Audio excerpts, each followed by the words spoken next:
کیا آپ جانتے ہیں روزانہ ہم نماز میں تشہد یعنی التحیات پڑھتے ہیں، مگر افسوس کہ بہت کم لوگ اس کے اصل معنی جانتے ہیں۔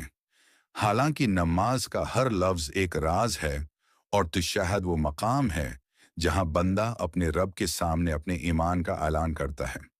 التحيات لله والصلوات والطيبات. السلام عليك أيها النبي ورحمة الله وبركاته. السلام علينا وعلى عباد الله الصالحين. أشهد أن لا إله إلا الله وأشهد أن محمدا عبده ورسوله.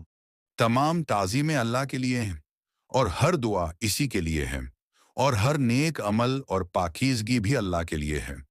اے نبی، اللہ کی رحمت اور برکتیں آپ پر ہوں، ہم پر اور اللہ کے نیک بندوں پر بھی سلامتی ہو۔